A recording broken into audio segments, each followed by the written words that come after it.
Society's family unit is in crisis as less and less people are making the commitment of a lifelong partnership together. It has been normalized, encouraged, and easier than ever to just throw in the towel when the going gets tough. With time at a premium, start by spending 20 minutes per week gaining thought-provoking inspiration towards a journey of self-improvement, ultimately improving your marriage, your family, your health, and your home. What we are going to talk about today actually is quite relevant and timely to what we're going through now.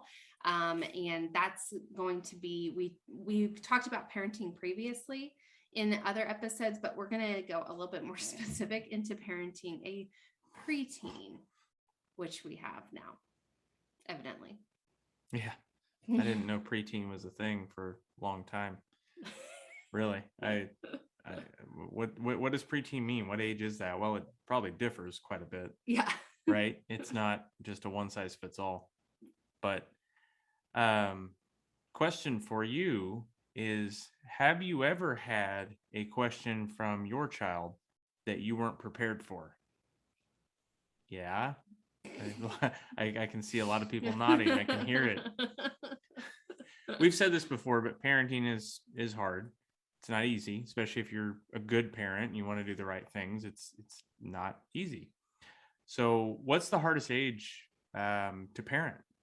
Whatever age they are right Right. That's the right answer. Whatever I'm going through right in this moment. But infants get a bit of a bad rap, oh, you're never going to sleep again. Well, that's not true. You heard about the terrible twos, which also I don't feel like is entirely true. You hear a lot about teenagers, especially when they're early in their teenage years, because they know it all. They've got it all figured out. They don't need you anymore, ever. Right. But what about preteens? You don't hear much about preteens. Life seems busier than ever these days. And we feel like parenting in some ways, not every way, but parenting in modern times is a little bit more complex. I wouldn't say harder, but probably more complicated than it used to be. There's more that you need to worry about these days. Yeah, see, I had it in the right place when you start jacking with it. I know. No trust. The world, I guess. So like we said, we've discussed parenting before. So we're I don't think we're at this stage yet. So our daughter's 9.5. So I think as she gets a little bit older, she might start to act out a little bit because our advice isn't needed or wanted. But I think right now we're still at a good place to where she takes our advice. Mm-hmm. She pushes back. She's master negotiator and she always has to have the last word. But I think I think when it comes to the real topics of life, I think that she still values our opinion, and I think she listens to most of what we say. Yeah. She listens for about 2 seconds, and then you get that like far off stare, and she's like, "Where's that picking her lip?" And you're like, "Are you still here?" Yeah, but she definitely wants to establish her independence, like any preteen would. So we're considering 9.5 preteen, which I do want to say that can differ, and I think it differs because of when your child begins to go through puberty. So changes, which is such an uncomfortable conversation, even for us, to share publicly. But I think that we are hitting that early stages of those changes and things happening. But the biggest thing to remember is that we are not their friend. No, we are their parent first and foremost, always will be. It means you'll have to be the bad guy once in a while, probably more often than you would like. Bad person. I'm sorry. It's be equal here. But our experiences with, the preteen kids. So we've had questions we didn't expect. There's been a potential spam call coming through. That's total spam. There's not potential about it. So basically, I think that we've seen some physical changes that, that KJ's starting to go through, maybe a few mental, things that are kicking in. We don't want Questions to she didn't air all of normally her have. stuff on No. publicly, but I think just with the conversations that I've had with friends with kids around the same age, we're kind of all in the same boat. Yeah, it's here. in the same. It seems way too early to me. It seems too too early. I was not ready for another 10 years, maybe, for this type of conversation. Exactly. But I think the best thing that we've done is we have educated ourselves. And I want to say probably re-educated ourselves, because obviously we both went through puberty. Okay. What? But this is news to me. I know, but I was born with a beard and the whole having been through it, for the last 24 years and stuff, things just kind of it just is whatever. So you kind of want to re-educate yourself and bring it back down to their level, especially when it comes to their age. You don't want to overdo it. So you want to make sure that you work as a team, so that we re-educate ourselves, but then educate our child in a way that we are both clear where we stand. Right. Well, and I think we make a good team too, because we have both perspectives of, whichever kid you're dealing with, they want to hear, dad's perspective and mom's perspective, and in different ways. There are things that KJ is comfortable going to Allie about because she's a girl, and there's things she feels more comfortable coming to me about, and there's things she doesn't want me to know. Quite honestly, she's probably not entirely wrong, but in general, you need to get clear on what are your rules, what are your boundaries, what are your beliefs, and why do you believe them? Because if you have a strong-willed child, like we do, they question everything, and they need rationale. They need reasoning behind it. Just telling them this is what you should believe. They're no, why? Why do you believe that? Why should I believe that? And they can form their own opinions too. This is not to say that you need to force it on them, but help them be informed, and they can make some of their own decisions. But there are things that our parents didn't have to deal with in the past. I mean, these days, it's really hard to keep your kids sheltered from certain messages, whether it be on social media, TV, just going on YouTube. You can go down rabbit holes of different stuff, or, even at schools now. I mean, there are things that kids get exposed to, whether it be certain words, whether it be certain topics that you just are not ready to deal with. Are you clear on those? Do you know where you stand? I know we weren't, still probably aren't on certain things, but as they come up, we discuss them and make sure we're on the same page. Because I think fundamentally, you and I have the same beliefs and we're on the same page, but we've just never had to think about it about it and voice it when questioned, I guess, by our daughter. And when we say house rules, what are some punishments and rewards? So if your kid is getting onto things on I don't know, online at midnight, when they should be asleep, and they're getting into things they shouldn't be getting into, what do you do? What's your punishment? I mean, what's your reward if they do follow directions too? Don't just focus on the punishment. We tend to do that a little bit.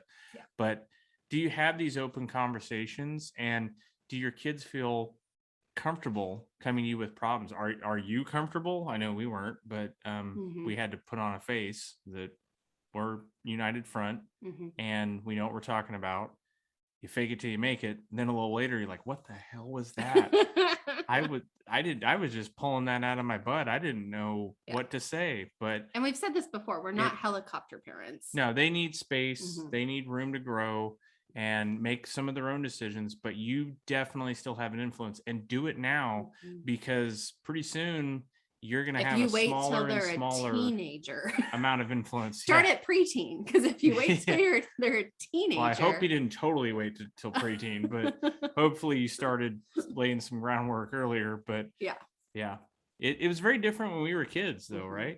I mean, oh my gosh, what are we called? The latchkey kids? Is that what you call us? Well, technically, you're still definitely millennial. I'm kind of on that cusp of latchkey kids with Gen X. So we were we had much more time every day with teachers or daycare friends and things like Oh, that. definitely. So a lot Barely more saw our different, parents. yeah, a lot more different experience. Just We homeschool our daughter, so we have a much larger influence on her as a child than our parents did on us, because we're literally together 24/7. But it's worth it in the long run. yeah. So like we said, we had a lot more time with other influences around us, but kids these days have a whole lot more activities Definitely.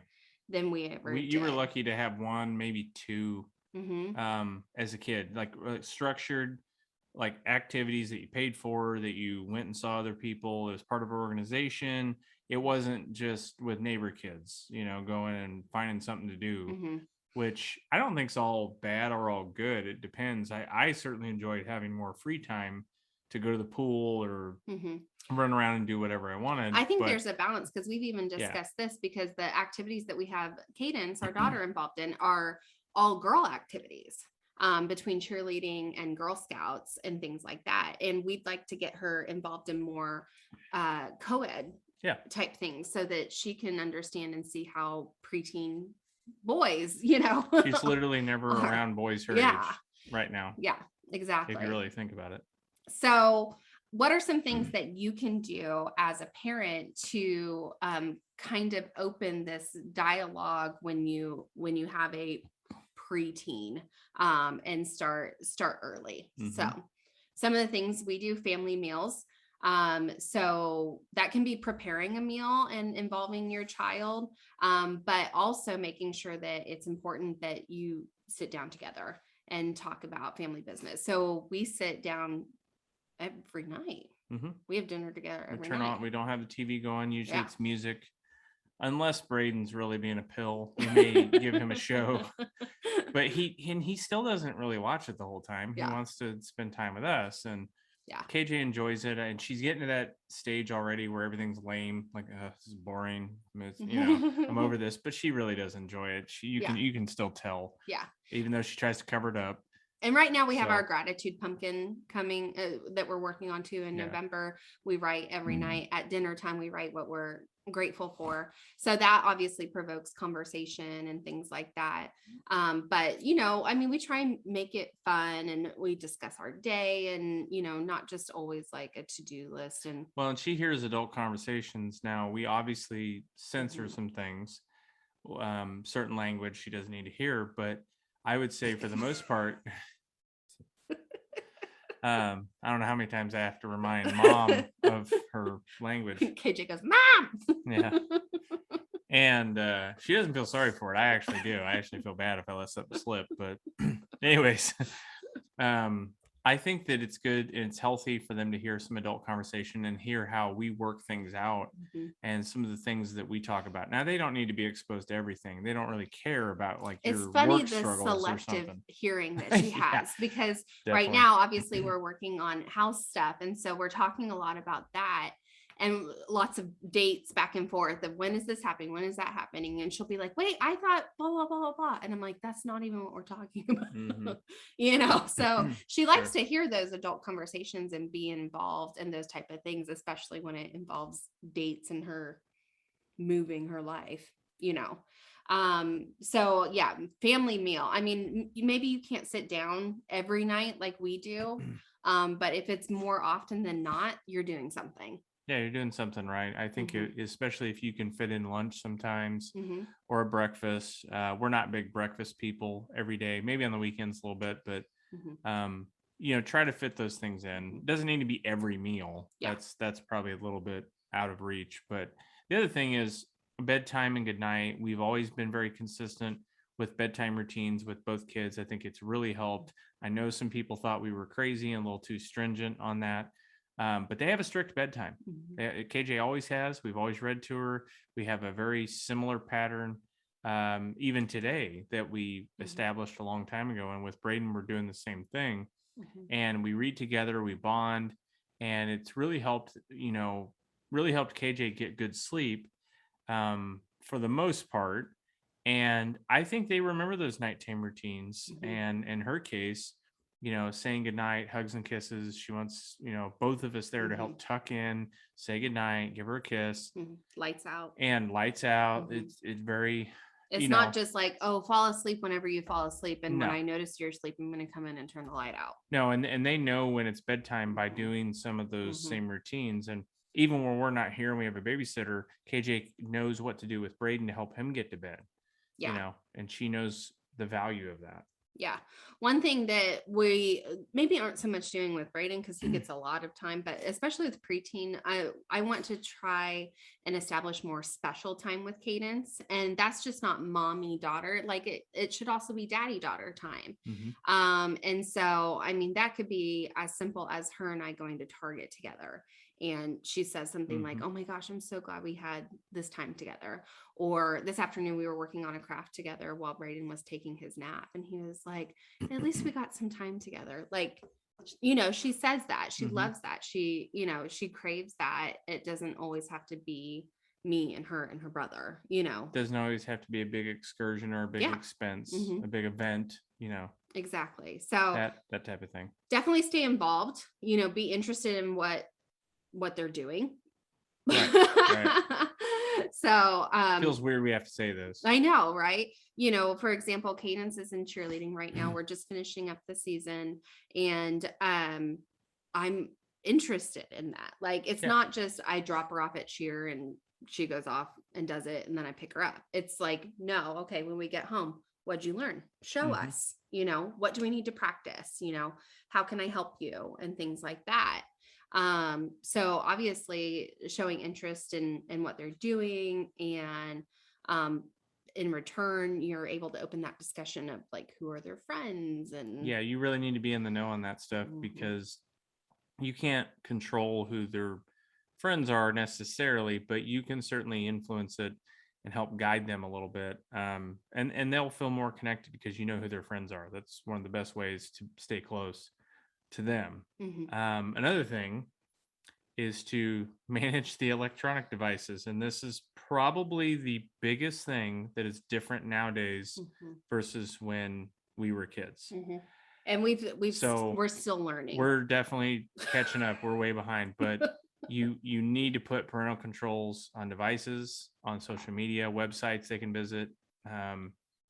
Support your kids, of course, but you need to help them understand what's appropriate and what's not. They don't really know still. I know at preteen age, especially, they can be very mature and very ahead on certain things.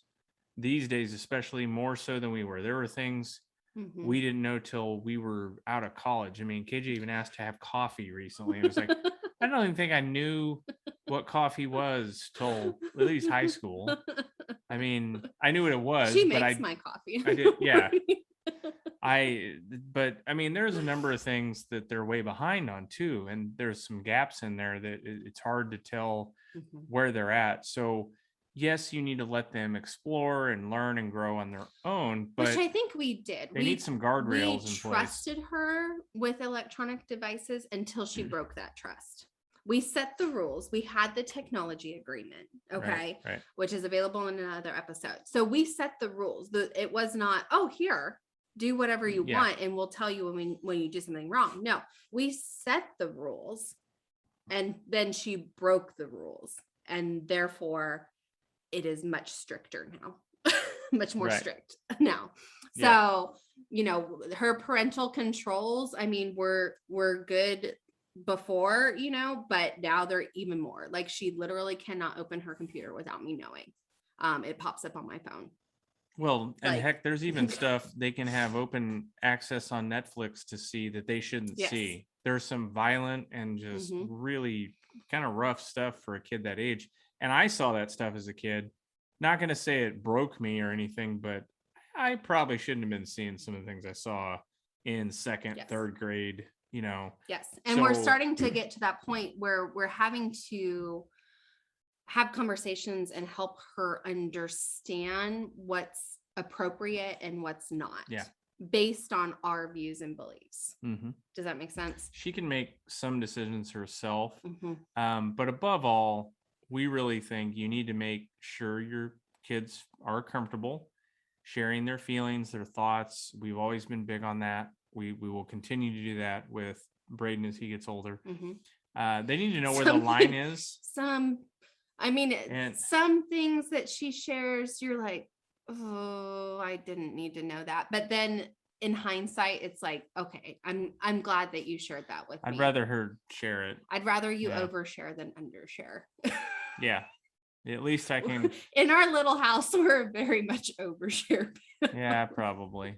You can have a glass of wine later and kind of get over it. But if she's not sharing, I'd be more concerned. Yeah. Especially if you're hearing things from friends or other people and you're like, where did that come from? Yeah. What's the term? We have a naked house. I don't know about that, but maybe Braden at times. He really loves running around.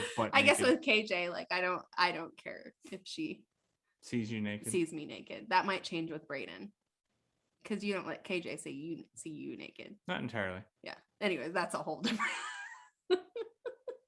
different ball game. I wasn't planning to go there. And you just oversharing. We're an oversharing household. So, getting us back on track, I think that they need to know where the line is. You need to know that too. But what happens when they cross it? Have you figured that out yet? Do you know what you're going to do if and when, because it probably will happen, when they cross the line? What are you going to do? How are you going to follow up? If you've set a rule, but you have no idea when you're going to enforce it, how you're going to enforce it, and are you really sure you're going to do it? I mean, there's nothing worse than setting, ground rules and then you don't follow up, because then they're just not going to respect you. They're going to run all over you. They're going to laugh at you later, be like, whatever. You're not going to do anything about it. And without any consequences, they grow up with a major sense of entitlement. Already seeing a lot of that. And we've encountered this with other adults as they got older, and you turn and look and you're like, wow, you didn't have any discipline as a kid, did you? You just got to do whatever you wanted. And it's really tough to teach kids how to earn something these days, have a sense of hardship. We've got it so much easier nowadays, for the most part, but it comes with its own other sets of challenges. And kids today have way more choices than we did. And that was simpler for us. We knew, like, hey, you don't have cable, you don't have TV, you can't do this stuff. You don't have a phone, you didn't have social media. So there was just less distractions. You had to focus on things more. And we all want our kids to have it better than us as kids. But did we really turn out all that bad? Terrible. Speak for yourself. I think we're doing pretty good. Yeah. We would argue that many of the hardships that we experienced as kids made us who we are today, and we wouldn't change it. We wouldn't change it for anything. Absolutely.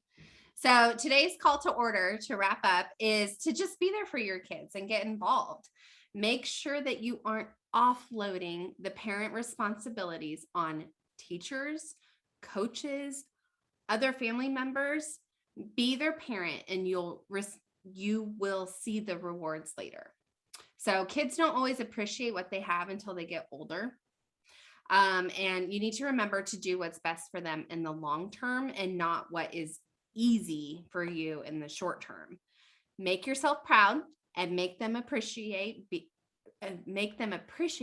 being a great parent. Being a good parent doesn't mean doing what's easy or popular. If you're ready for your marriage and family dynamic to thrive and not just survive, all it takes is 20 minutes or less joining us each week. It begins with a journey of self-improvement while you sit in the carpool lane, commute to work, squeeze in a workout, or get halfway through folding that laundry pile. Be sure to check out the blog at thefamilyorder.com and follow us on social media at The Family Order. If you're ready to start your journey, be sure to click subscribe so you don't miss new episodes every